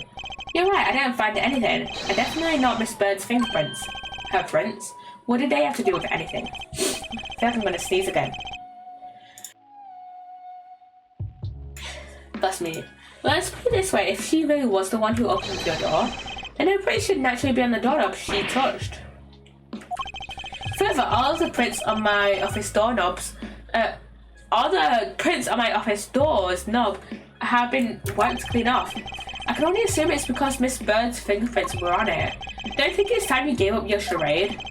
We know you stole into my office with the intent of stealing something from me, and Detective Faith found you out. Possibly because he heard sounds coming from a room whose occupant was on leave. Mr. Portsman, you killed Mr. Faith to silence him. And I had the misfortune to return when I did. You had to threaten me as you escaped. As I said when you had the gun to my back, no one gets away with committing murder in my office. Yes, yes. What? just saw what's so funny about. Well, that look of stiff seriousness on the face of this office's vice prosecutor, as he makes a huge mistake in accusing me, is simply too much to bear. There's just nothing else like it in the world. What? Mr. Edgeworth just explained it all and even backed it up. You're the murderer. Stop trying to be slippery and just admit the crime already. And as I said earlier, it's all circumstantial, so full of conjecture. My nose has suddenly become so stuffed, and it is so annoying.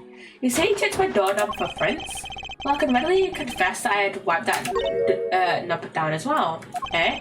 I'm a little obsessive compulsive, you see. I didn't want to touch a doorknob that you had touched, which is why I wiped the knob down as soon as I could after you opened the door. After that, it makes perfect sense that only Jim's and my own prints would be on there. You made that up just now, didn't you? Furthermore, as for the note Jim left for me, do you know exactly when that was? For all we know, he could have left it there before I arrived at the office. Like early evening, for example. Are you saying you failed to notice a note in your doorway? Hey, even geniuses fail at times. I was probably too preoccupied by work-related matters, although that's no excuse. Then that's just a flat-out lie. There's no way you didn't notice a note that size. Ah, but you can't prove that, can you? Say something, Mr. Edgeworth. Back me up here, sir. Postman makes a good point. I can't prove that I didn't simply overlook it. Besides, I have an airtight alibi. Airtight, you say? I only just realised I had one as we were talking. I guess it would have been better for us all if I had just told you sooner. Okay, yeah. If memory serves, you came back to this office at around 2 AM, correct? And it was then that you had that unfortunate confrontation at gunpoint with the criminal, of the culprit even. But at exactly that time, I was down in criminal affairs. Yeah. Ask around. I'm sure the other detectives will corroborate my story as the perfect alibi. Do you really think it's that perfect? Like I said, I don't care. Ask around all you like. You'll see for yourself. Detective Gumshoe. Sir, yes, sir. I'll go check out his alibi, sir. Be right back. Mr. Edgeworth, sir, I think we're in trouble. It's just like Mr. Portsman said.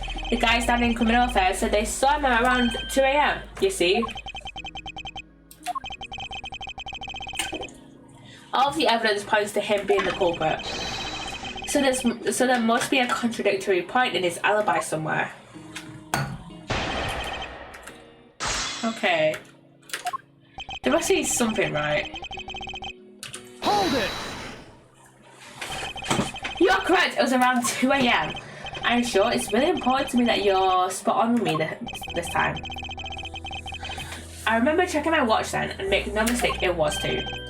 Ooh, giving testimony like a pro. Okay, so you came back to your office at 2. Hold it! It's as you say, however. Yeah, however, you are the only one who claims to have bumped into the culprit. So tell me, did you see the person's face? Was it me who you saw? It was pitch black, so I couldn't actually see. Objection! Oh, come now. I'm sure you saw something. Try a little harder, why don't you? I'm beginning to feel like I'm the one being interrogated here. Oh, it doesn't matter if you remember or not. It only matters that you ran into the culprit. Hold it! So you paid the criminal affairs department a visit? Yep, but after I left the prosecutor's building, I headed straight for the precinct. Hold it! Well, we did go and ask around to confirm your testimony. And it was just as I said, right? Yes, sir. A number of detectives said that they saw you at around that time. See, I have the perfect alibi. That's the ace I had up my sleeve. Ugh. Impossible. He actually does have the perfect alibi. What's wrong? Why the sudden sullen look on your face? Can't you say anything back, Mr. Edgeworth? I think we've reached the end of the line and it's time to get off this crazy train. You there. Sir, please escort the young lady out. But remember, be gentle. Maggie. Detective Gumshoe. Is there nothing I can do? There must be a way to turn this situation around. If only I had a clue. Did I miss something that can help me cast doubt on his alibi? I need to calmly think this through one more time and with logic.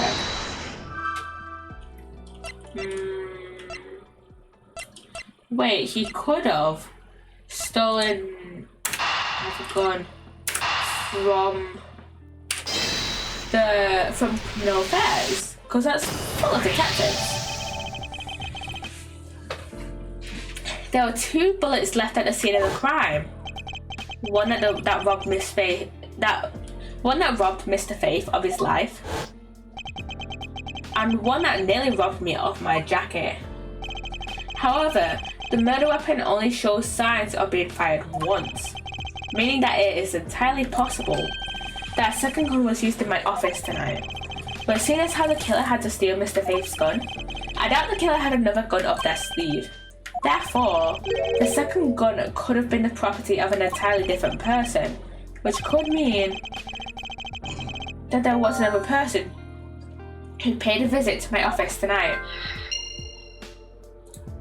Okay, so Thousand Serene, another visitor, that's all we can have.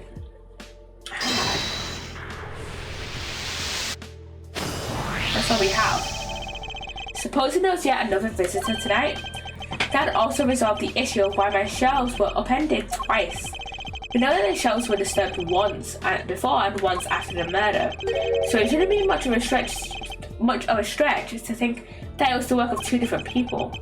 Once by the person who stole the victim's gun and then killed him with it, and once again after the murder by our second culprit, who was the owner of the second gun.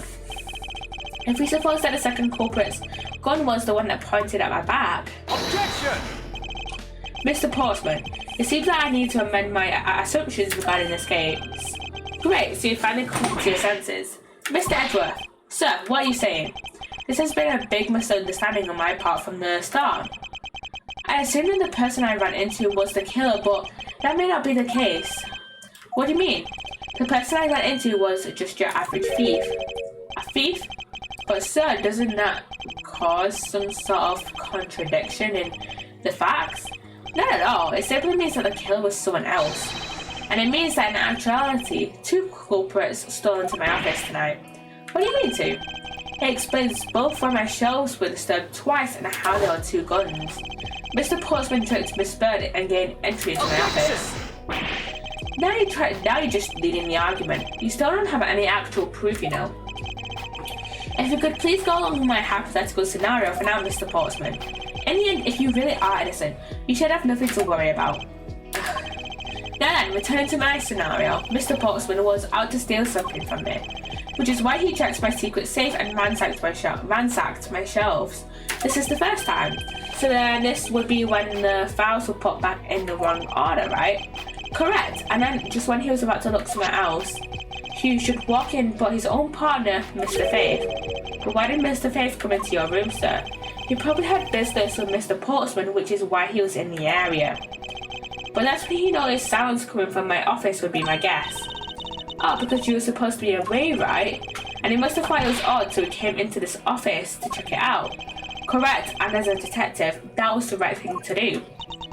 But when he came in, he found his own partner standing there. Because it was Mr. Portsman. Because it was Mr. Portsman. Because it was Mr. Portsman, Mr. Faith probably let his guard down. But Mr. Portsman was not so merciful as to let him leave alive.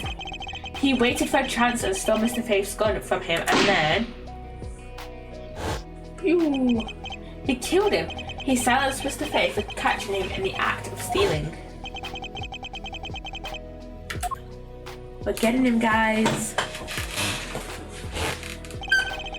This was the moment in which the first shot was fired, the one that landed in my files. Following that, Mr. Portsman wiped the gun down and left it behind as he made his exit. He could afford to do that because he had also left the fake dying message behind. You're such a complicated troublemaker, you know that. Well, if things were as simple as that, then all would be solved. However, there was yet another visitor to my room, and this is where it gets complicated. There was another visitor, sir? Yeah, and this other person's objective was also to steal something from me. Now then, even after Mr. Portsman left, the door to my office remained unlocked. However, this new visitor had no way of knowing that, and so they stole the master key from the security guard's room and then entered my room and searched through my shelves. This was the second time they were disturbed, and it seems the thief found their prize. The stolen old file, right, sir? Correct. Only just as the thief was about to leave with the file, I appeared. The thief then threatened me with their own gun and made their escape. The second bullet was fired during that brief encounter. So the shelves getting messed up twice and the two bullets. It was all because two different people were doing those things at two different times. Precisely. So now do you see, Mr. Portsman? The person I met was just a thief and was not in fact Mr. Faith's killer. Your alibi for the first time frame in which I ran into the other person is now irrelevant, because we now know that the murder took place during the first culprit's visit.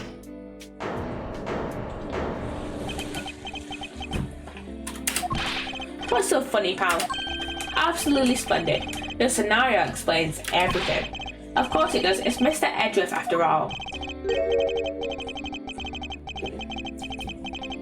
But, you know, it still doesn't change the fact that it's all circumstantial. Supposing if, and that's a big if, your theory is right, it would indeed render my alibi, which has withstood scrutiny, mind you, irrelevant. But there is still one defining point of your argument for which you have no evidence. Your supposition that I was the first visitor. Mr. Edgeworth, you can't let him get away with that, sir. But he has a point. I have absolutely no proof at this point. Don't say that, sir. I don't believe this. Don't worry, Maggie. I'll do something if I must. You know something? I find your attitude to be somewhat peculiar, Mr. Edgeworth. If the person you met really was just a plain old thief, then why is that person not your main suspect? That is, if your theory is correct. Okay, we've got another part of his alibi. That thief you ran into should be a real suspect, wouldn't you say? We should be out there looking for that thief right now. They might still be nearby. I hate to repeat myself, but as I've already said, I was training in my room. And when Jim came to deliver some evidence to me, I was down at the criminal affairs. So I can't be expected to know what happened around here after I left. So you think we should be out there looking for the thief? Of course. Now there isn't the time to be having these dead-end discussions. I don't think it's at all dead-ended. I find your alibi to be fascinating. Let's continue where we left off, shall we? I know he's lying. I know he was here at the scene of the crime. I just have to find a way to prove it. Okay.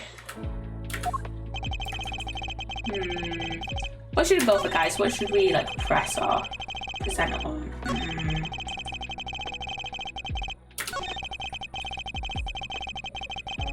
Hold it!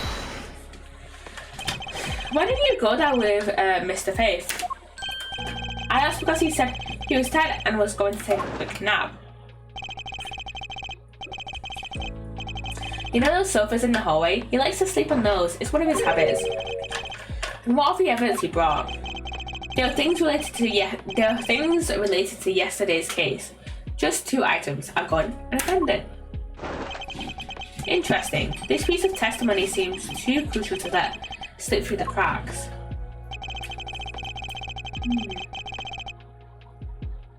Wasn't it 3 items though?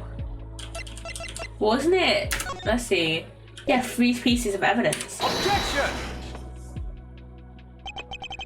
Only 2 pieces? I believe the proper phrase here is, you fail. Excuse me? You fail as a prosecutor, Mr. Portsman, as you intend to keep evidence hidden from me. What are you talking about? I haven't hidden anything from you. Well, here's a piece I think you should read carefully. It says that Mr. Faithful was bringing 3 pieces. Yeah, and this is the victim's real-time message to you, Mr. Portsman. I can't believe to get tripped up by simple arithmetic. Where is the missing piece of evidence? You have it, don't you? Only the guilty would make such a face. Detective Gumshoe, You don't have to say it, sir. I'll pat the guy down from head to toe. But don't come any closer, I'm warning you. This is all part of the investigation, pal. So don't even think about stopping me. No. Hey, what's this? He had this on him, sir. A videotape. Despite what you said, it would appear that you do have something to hide. But why would he hide something like that? There's only one reason why anyone would hide evidence of this caliber. Because it would unequivocally point to that person himself as the real killer. Let's examine this videotape a little more in detail. For the section of the tape that will drive the last nail into his coffin. KGA incident. What is the KGA incident? Go learn about it. We'll learn about it. Ah, that's blood, isn't it? Yeah, and I believe this is what the good prosecutor was trying to hide from us. This blood is still fresh. You mean this might be Detective Faith's blood? No, you got it all wrong. No lad now can save you. We have but to run a blood test to find the truth. You told us that you had received evidence from the victim earlier. Now you would tell us when and how did the victim's blood find its way onto this video. Yeah, it's totally suspicious. Was it at the moment of his death? Did Detective Faith have this videotape on his personage when you killed him? You know very well there's no way to prove that. Not even if we were to examine this tape for fingerprints. Come on, Portsman. If I had to take a guess, I'd say that the only ones here would belong to the murderers, you and Mr. Faith. Not impossible, Yes?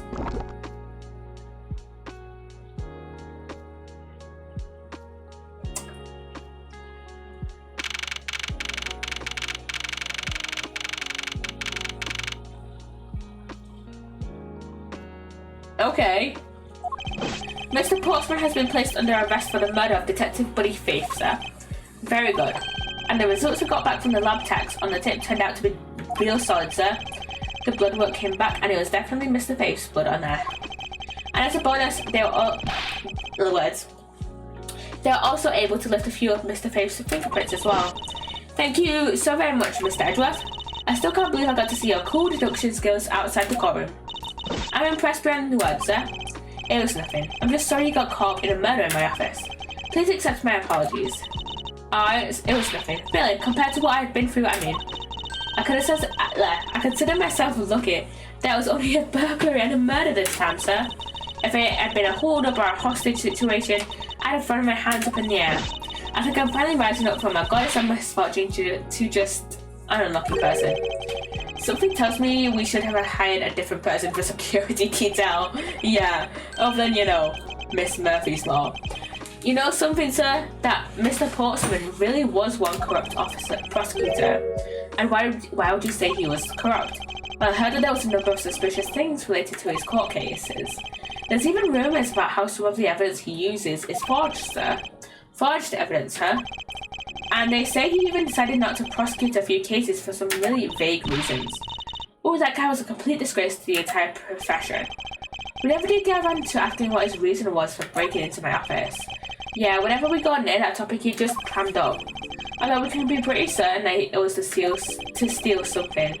This is just between you and me, sir, but there's a rumor that some sort of huge organisation is involved behind the scenes.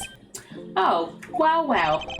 With Mr. Portsman not willing to divulge anything, it certainly leads credence to that rumour. It would seem that we haven't heard the last of this. Huh? Then Mr. Portsman isn't the bad guy? I didn't say that, but rather that there are still many more mysteries for us to solve. For example, we still haven't figured out the significance to this piece of evidence. This, the stolen old series file. The person who stole his file, the other villain of the night. Yeah, I wonder who it was. And what happened to the stolen pages? I wonder, who in the world was it that held me up at gunpoint? Mr. Edgeworth, sir? Yes? I came across this while I was processing your office earlier, sir. This card. What is it, sir? Is that a bird or something on there? It's not just any bird. It's the mark of the raven, a three-legged raven. Even you should know what this is, detective. Oh, it's about that thing, isn't it? That great thief everyone's talking about. Yeah, it's the mark of the great thief, Yatagarazu. Under the mark of a legendary bird, the Yatagarazu is noble to the end, a modern Robin Hood. Labelled mysterious and phantom-like, the Yatagarazu appears and vanishes at will. Though we don't know how much about this thief's ultimate goal, we do know the targets. The Yatagarazu likes to find and make public evidence of corrupt dealings of all sorts. The theft is always performed in silence and always with perfection. Once a target is chosen, no dramatic calling card or announcement is sent forth. Instead, the chosen corporation is infiltrated without even the target noticing. Some days later, the evidence that was found is sent out to the mass media, along with this single card. Although it has been a while since the Yatagarazu's last appearance. Hey, Mr. Edgeworth, look, something's written on the back. What? Let me see. It's a location of where the thief put the stolen files. So the person who stole the contents of the file was the Yatagarazu. Okay, Yatagarazu. Organization. Quite a few key words are popping up in this mystery. The murder in my office. The return of the great thief Yatagarazu. Looking back, I can't say I didn't see these events coming, for they were heralded by the incidents that began to occur 2 days ago. And that is the end of Turnabout Visitor. Dun dun dun. That is like the perfect, for me, okay, that's the perfect like a length of a trial. Hey, X21 Rise, welcome on in. How you doing? We've literally just finished off with a case. But yeah, we've got Turnabout Airlines next, which we shall start on Monday. But yeah, I'm good. How are you? I'm doing pretty good. How was your stream? But yeah, next time we have Turnabout Airlines to do. Turnabout Airlines, episode 2. New items unlocked in the gallery. Ooh. Gallery. It was great, thank you. I'm glad. If any of you guys are new, if any of you guys have just come from X's stream, I'm Poppy. I'm a variety streamer, though I do play a lot of Ace Attorney, so that is what you'll be mainly seeing from me at the moment, though we are on the last collection. So we have 2 more games.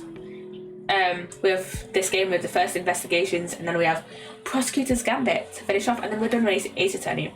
I also play a few other games as well. I am on a Minecraft SMP called Ozwork. I play Sims every so often. I also play Sticky Business and a few others that you can see in my About Me section down below.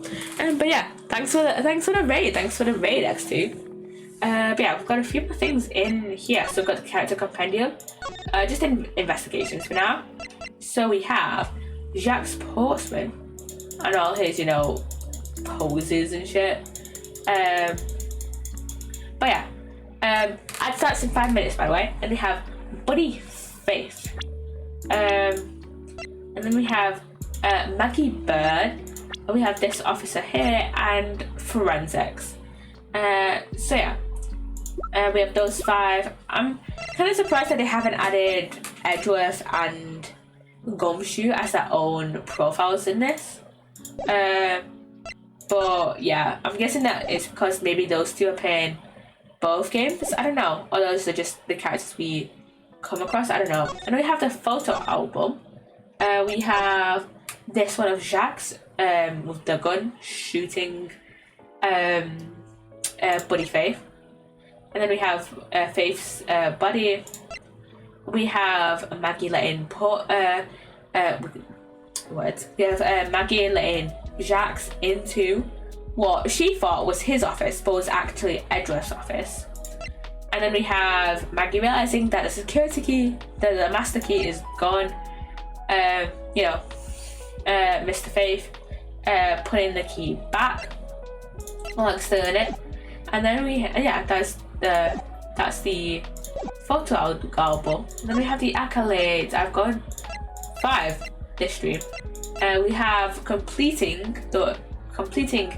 Turnabout Visitor without using story mode, playing the game with the HD chibi characters. Then we have successfully presenting the correct evidence during a rebuttal, successfully making a connection during logic, and for listening to Gumtree talk in the hallway about where he thinks Jim came from in Ace Attorney 1 episode 1. Why can't I? Why that? Oh. Why is it saying I've still not examined? Forensics, I don't know. Change art style. Oh, that's the pixel version. I think I like the. Not gonna lie, when I first heard that this collection was coming out, I was like, I don't really like the chibi art style. But now I prefer the chibi art style to the pixel version. I thought for sure that when this was announced, I thought for sure that I would just use the pixel art style. But now I think I'm gonna use the chibi art style. So yeah, we've got some documentation. Now we're not gonna go through all of these now. I think we might do that. When we've completed all of Prosecutor's Gambit. Well, when we've completed both games. But yeah, we've got some cool illustrations. But yeah, we might go through all of this later on. And yeah. And we can just load from here to start talking about airlines. And yeah, I hope you've enjoyed this stream. Let me just exit out of investigations. But yeah, thank you again to Cat and X. Thanks for the alert, Grumpy. Thanks again to Cat and X for the raids. I don't think we'll actually manage to get to the ad. But yeah, those that case, Turnabout Visitor, was like the perfect length for me. It was like what, just under 2 hours? Yeah, it was great. We're gonna go raid Scooby Percent. Cause I think it's Hannah and Tom. Yeah, it's both Hannah and Tom who are playing for a bit of Haunting Ground. And I've watched so many videos. I've watched quite a few video essays on Haunting Ground. So yeah, I'm gonna wait through this ad. There we go. Okay, I'm gonna type in the raid command. Let's go raid. Scooby Percent. I hope you go enjoy this stream. Hope you go enjoy a bit of Haunting Ground. And yeah, I hope you enjoyed this stream. All my socials are in the commands on Twitch, but that is only when I'm live, because that's usually when I have Mixup open, and therefore the commands will only work when I have Mixup open. But they're also in my About Me section on Twitch, and they're also in the description on YouTube if you're watching on there. So yeah, I hope you've enjoyed this stream, and I shall see you guys on Sunday. I think I'll start talking about airlines on Monday, maybe. I don't know. But yeah, I don't know what I'm gonna stream on Sunday. We'll just see. So yeah, go enjoy Hannah and Tom's stream.